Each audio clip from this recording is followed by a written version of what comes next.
What's up everyone and welcome to another video. So today I want to talk about the Danny Masterson case. It's something that's been in the news for a while now. Honestly, the whole thing is very depressing. I've seen quite a few people speak on it at this point, and it seems they all start their videos talking about how they were fans of this person and the show, That 70s Show. Yeah, sure, I watched it growing up. I'm a 90s kid. It was like part of what I would see after school, but like it's hard to even think back on that time positively because I just feel like so gross. Like, this is why we can't have nice things. No matter what you were a part of, no matter what you do, I feel like there's gonna be some celebrity thing that comes out where these people are horrible. And then for me, I've said this in previous videos, if I find out the person is horrible, I can't support their art, anything they've ever been in. It just all grosses me out and I can't have anything to do with it. So like, even sitting here saying, oh, I used to watch, like, I feel cringe. It's very hard for me to even say that, but because it is so relevant for so many people, because it was a popular show,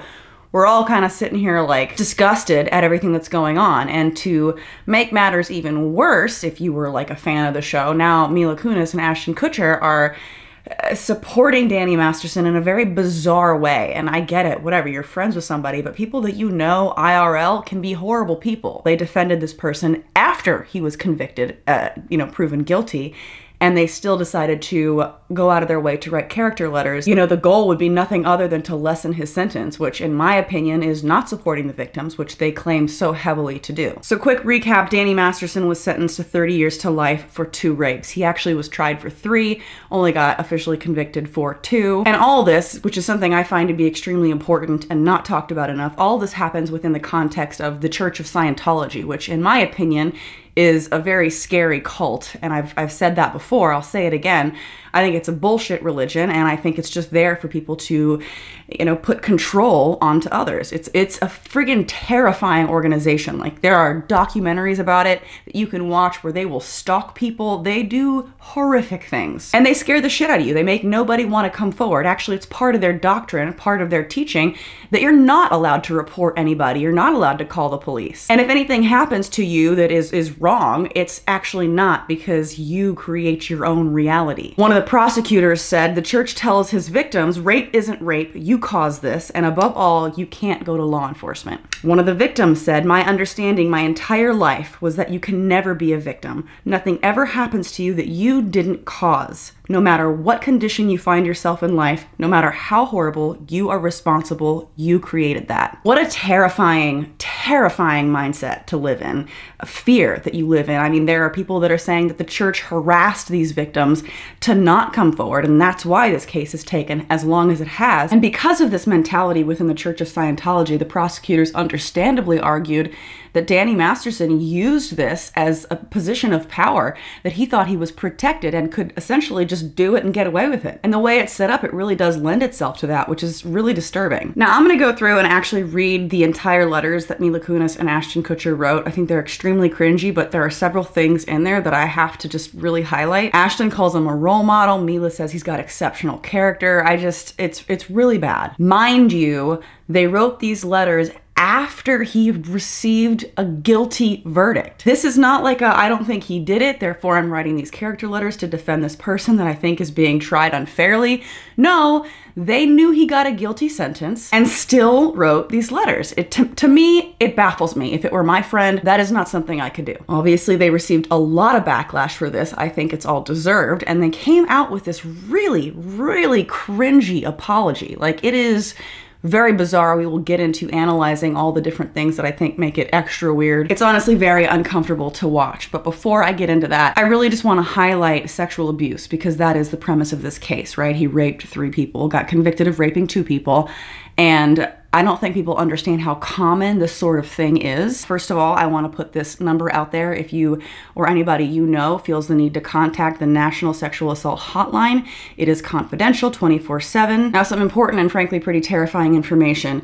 Women and girls experience sexual violence at very high rates. Today, according to the National Intimate Partner and Sexual Violence Survey done by the CDC, 1 in 5 women has been a victim of completed or attempted rape at some point in her lifetime. But men and boys are also victims of sexual violence. 2.78 million men in the US had been victims of attempted or completed rape. And this really bothers me, but younger people are at the highest risk of sexual violence. Ages 12 to 34 are the highest risk years for rape and sexual assault. And also transgender students are at higher risk as well. 21% of transgender, genderqueer, or non-conforming college students have been sexually assaulted. These things have effects on people for the rest of their lives. 94% of women who are raped experience symptoms of PTSD, and unfortunately some of these can lead to contemplating or actually committing suicide. And it also affects people's relationship with their family, friends, and coworkers. They find themselves having problems in school or at work. They get into more arguments with friends and family, have higher rates of anger, and just in general feel like they can't trust anybody. And that's not even mentioning the risk of pregnancy or STDs. Research has revealed a strong link between sexual violence and chronic disease, as well as greater long-term economic burdens on survivors of sexual assault. I just feel the need to bring these things up to, first of all, bring awareness to how common it can be, but also the long-lasting effects and how traumatizing that can be on a person. I've seen a lot of people try to sympathize with the abuser in this case, Danny Masterson. Listen, I get it. He's got a wife and a daughter. I feel bad for the daughter. She's, not going to grow up with her father anymore. Who knows? Might be for the best, but for him, I have zero sympathy. I do not feel bad for him at all. He absolutely deserves what happened to him, and I hope that the victims are finding themselves getting some sort of closure from all of this. Because it can be very difficult to do what they did and come forward. Not only are they fighting against this crazy organization, which is the Church of Scientology, but just in general, it's very hard to come forward when you're in this situation. Out of every 1,000 cases of rape, only 13 cases get referred to a prosecutor, and then only 7 of those will lead to a felony conviction. Less than 1% of rapes in the US result in a felony conviction for the perpetrator. Regardless, and I do think this is important, no matter the final outcome, reporting increases the likelihood that the perpetrator will face consequences and therefore protect people in the future. And just knowing how difficult that can be makes me even more frustrated that these support letters for him came out from people. It's just disgusting. We have to work towards a society that upholds every person's right to live free from sexual violence, where our institutions and communities commit to preventing sexual assault and sexual harassment, supporting survivors, and holding offenders like this accountable. It's big pushes and financial support from leaders like the White House to community leaders that can fund domestic violence and sexual assault services, including rape crisis centers. Again, I want to put this up on screen one more time. Please call the National Sexual Assault Hotline if you feel that you or someone you know is at all in danger. All right, let's start with Mila. I'm writing this character letter on behalf of my dear friend, Danny Masterson, with whom I've had the privilege of sharing a significant part of my life. My name is Mila Kunis, and I am an actress, and I believe it is essential to share the remarkable influence Danny has had on my life and the lives of others. I first met Danny during our time working together on That 70s Show, and from the very beginning, I could sense his innate goodness and genuine nature. Again, this is after she knew he got convicted of, anyway. Throughout our time together, Danny has proven to be an amazing friend, confidant, and above all, an outstanding older brother figure to me. His caring nature and ability to offer guidance have been instrumental in my growth, both personally and professionally. One of the most remarkable aspects of Danny's character is his unwavering commitment to discouraging the use of drugs, which, by the way, he did use on his victims before he raped them. He drugged them first. But drugs are bad. Okay, continue. His influence on me in this regard has been invaluable. In an industry where the pressures and temptations of substance abuse can be overwhelming, Danny played a pivotal role in guiding me away from such destructive paths. His dedication to avoiding all substances has inspired not only me, but also countless others in our circle. Danny's steadfastness in promoting a drug-free lifestyle has been a guiding light in my journey through the entertainment world and has helped me prioritize my well-being and focus on making responsible choices. His genuine concern for those around him and his commitment to leading by example make him an outstanding role model and friend. Danny's role as a husband and father to his daughter has been nothing short of extraordinary. Witnessing his interactions with his daughter has been heartwarming and enlightening. He prioritizes his family, education, and happiness above all else, demonstrating his unwavering commitment to being a loving and responsible parent. As a father, he leads by example, instilling in her values that reflect integrity, compassion, and respect for others. Moreover, Danny has consistently displayed a profound sense of responsibility and care for those around him. He demonstrates grace and empathy in every situation, be it within the entertainment industry or in our personal lives. I don't know how much grace and empathy he exhibited when he was raping people. His steady support and understanding presence make him a reliable source of guidance and comfort for all of us. In conclusion, I wholeheartedly vouch for Danny Masterson's exceptional character and the tremendous positive influence he has had on me and the people around him. His dedication to leading a drug-free life and the genuine care he extends to others make him an outstanding role model and friend. Please feel free to reach out if you require any further information or clarification. I would like some of that, please. Jeez, see, it's just so infuriating to me to read this letter.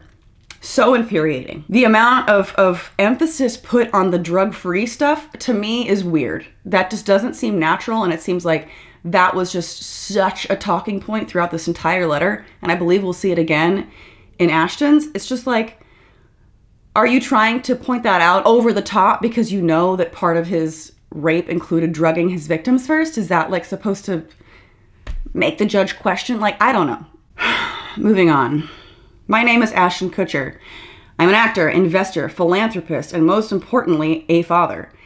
I met Danny Masterson when I was 20 years old in 1998. He instantly became a friend, dedicated coworker, and role model to me, and has remained such for 25 years. Really?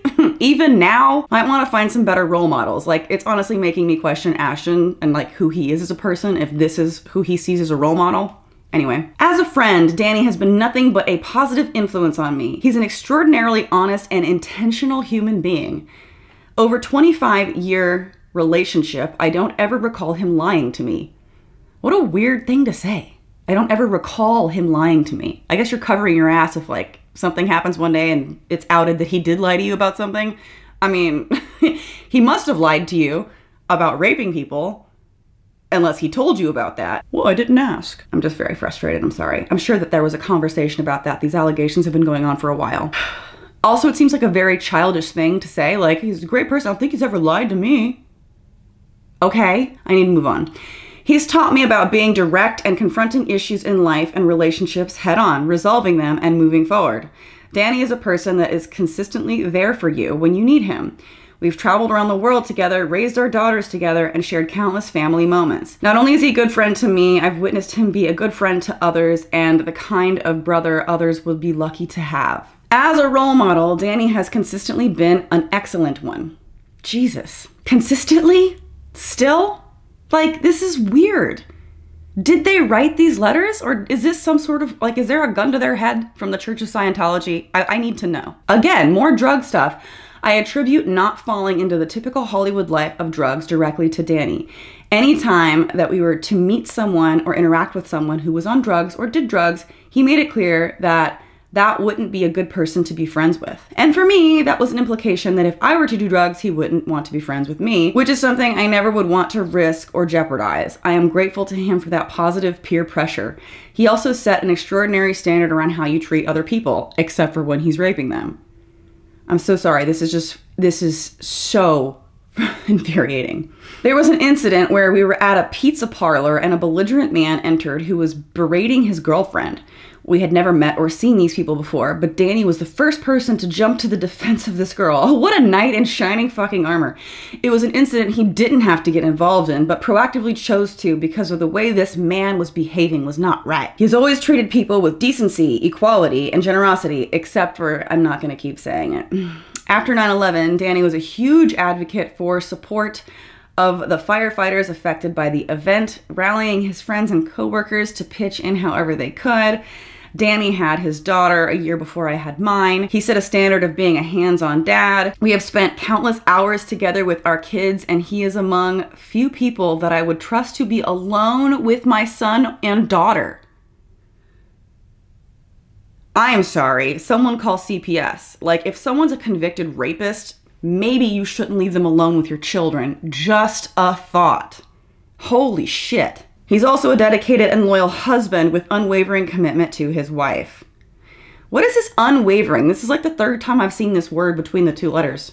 It seems like the same person wrote both of these letters, I'm not gonna lie. Like the emphasis on drugs and some of the language. We have spent hundreds of hours working together. Danny takes his job seriously. He is kind, courteous, and hardworking. He treated everyone from the grips to the teamsters to the actors to the caterers as equals. He showed up on time, all the time, and always pulled his weight. Okay, he was punctual.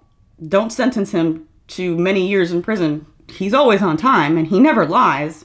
We have also traveled around the world together, promoting our work. I can honestly say that no matter where we were or who we were with, I never saw my friend be anything other than the guy I have described. Well, just because you haven't seen him doesn't mean, While I'm aware that the judgment has been cast as guilty on 2 accounts of rape by force, and the victims have great desire for justice, I hope that my testament to his character is taken into consideration in sentencing. I do not believe he is an ongoing harm to society, and having his daughter raised without a present father would be a tertiary injustice in and of itself. Thank you for taking the time to read this. I'm sorry, that is just so manipulative. Like, trying to tell the judge it would be unjust, almost, to convict him harshly because he's a dad. Literally in this letter, I've already pointed out a few times now how the word role model, and continues to be a role model, is used, and how I find that odd. He clearly here says, I'm aware that judgment has been cast as guilty on 2 counts of rape by force. But still, earlier in the letter, you're gonna sit there and say, continues to be a role model? Quote, as a role model, Danny has consistently been an excellent one. I don't know, this is just bizarre. Even for people who truly were his friend and truly felt like a type of way about all of this because, you know, they had an emotional connection to this human, it seems like they are accepting that he is guilty of this. I'm sorry, even if you had those feelings, that might be a private conversation you have with, you know, family, friends behind closed doors, your therapist, I don't know. But to put pen to paper, to fucking write a letter to the judge, knowing that he got convicted as guilty, accepting that he's guilty, and still trying to lessen his sentence, to me is just mind-blowing. So needless to say, they received a lot of backlash for that crap. Like, there's a lot of letters that were written by a lot of different people. Obviously, Ashton and Mila are the most high profile of them, but I will leave a PDF below if you're interested to read through all these bullshit letters.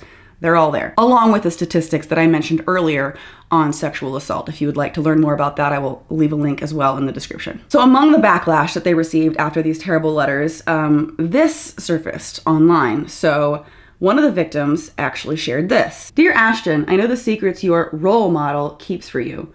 Ones that would end you. Did you forget I was there? You were on speakerphone that night you called Danny on February 21st, 2001. I heard everything. I heard the plan. In my opinion, you're just as sick as your mentor.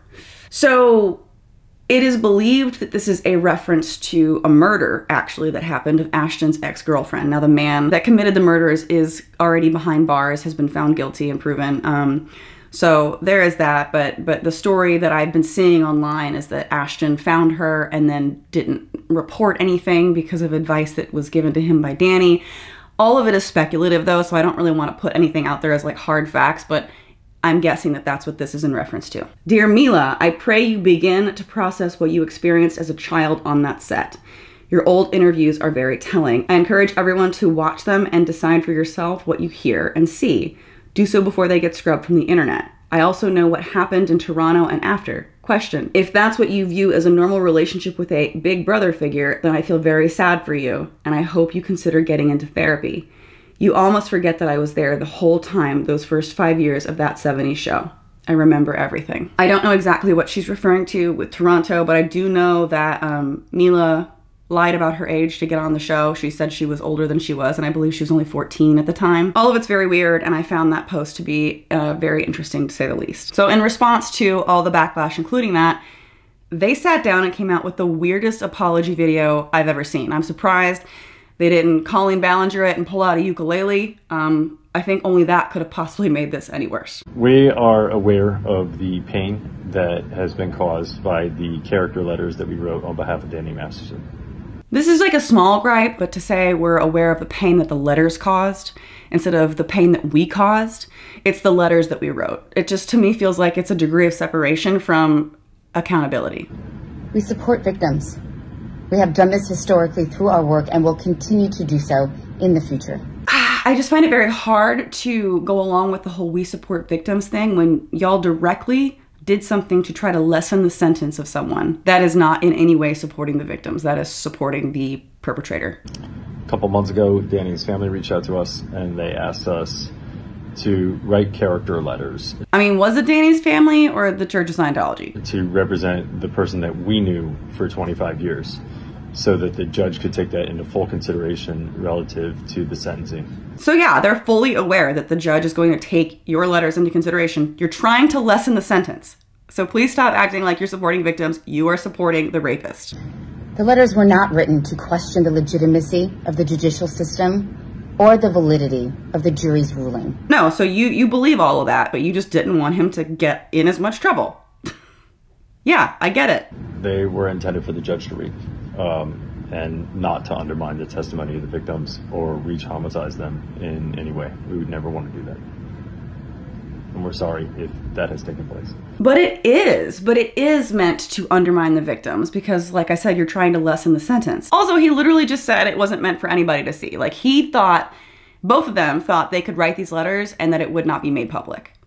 And now they're feeling like embarrassed that it went public. They thought they could do this behind closed doors. So they're not sorry that they did it. They're sorry that they got caught. Our heart goes out to every single person who's ever been a victim of sexual assault, sexual abuse, or rape. Yeah, our heart goes out to you. We just hope that the person who did it to you doesn't get in all that much trouble. This is very odd. Like, I know Ashton even like goes out of his way to be an advocate for human trafficking, and he's got a whole foundation for that. It's just very strange. They came across as very uncomfortable that entire time. Like, Mila was like with her mouth the whole time, and like I said, I'm no body language expert, but I feel like any Joe Schmo on the street, including me, can look at that and like tell that there's some weird shit going on. And what gets me even further is like, I personally believe these two are talented, you know, that they can act, right? So when you have that skill, why is it that you would post something that so obviously comes across as uncomfortable and forced? It really feels forced. So the only thing I can come up with is that that was their intention, that they posted this video wanting it to seem that way, wanting it to seem forced. Why that is, I don't really want to sit here and make up different reasons, but that's just an overwhelming thought in my head that like they're intentionally trying to make this seem forced. They really truly seem annoyed that they even have to sit there and talk about this. You're just gonna piss people off even further, so be convincing or be gone. But they did it and purposely weren't convincing, which is, I can't wrap my head around it. Leave your conspiracy theories in the comment section below. I would love to know. But one thing I did notice very loud and clear throughout their apology is that they still did not condemn the actions of their friend, right? They sat there and talked about how, oh, we didn't mean to, and our letters did this and that, and we support victims, but they never actually said a word against Danny Masterson. Some kind of blackmail, maybe. Anyway, this whole story was just very frustrating for me. I'm glad Danny Masterson got convicted. I'm glad he's finally getting what he deserves, and I hope that somehow this comes out against the Church of Scientology as well, because they've gotten along with dark shit like this for way too long. And that's all I gotta say about that.